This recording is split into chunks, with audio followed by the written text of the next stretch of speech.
But the story of the lost son is what I want to dwell on. There was a 16-year-old boy in London when we were there not long ago, written about in the paper, and he had no ticket from Glasgow to London. He was a runaway, running away from home in search of the bright lights and the life in London. And that's one of the great problems in America at this hour, runaway young people.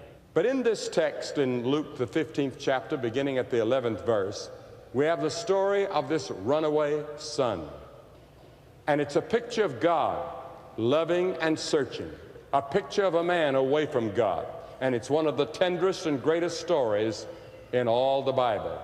Instead of calling it the prodigal son, we could call it the story of the loving father. He loved his two sons. He loved his family. This father had a farm, and there was a great deal of love and discipline and faith in God in that home. But this young man was dissatisfied with it. He didn't like it. So he goes to his father and he says, "Father, I want to leave home. I want to go out on my own. I'm old enough now. And I want to go out and see a little bit of life. I want to go to Seattle, or I want to go to Chicago. I want to go to New York. I'd like to go to Miami or Honolulu, someplace, Lord, just anywhere. Let me go to Anchorage. Get away from here where I am.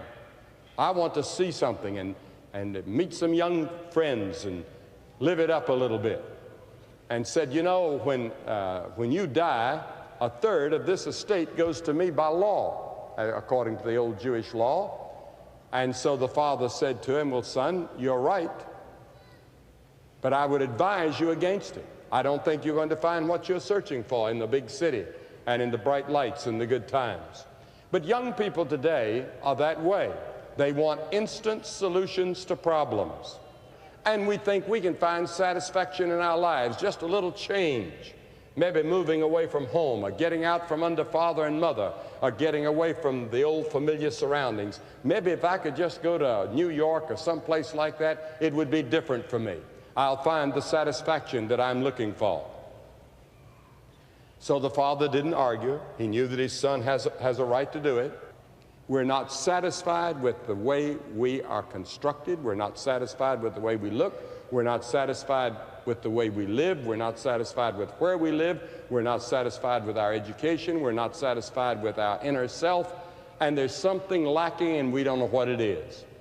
Like the girl that was crying and crying and crying at the university, and they couldn't find out what was wrong. And finally they brought her parents, and she finally blurted out to her father, and she said, "Father, I want something, and I don't know what it is."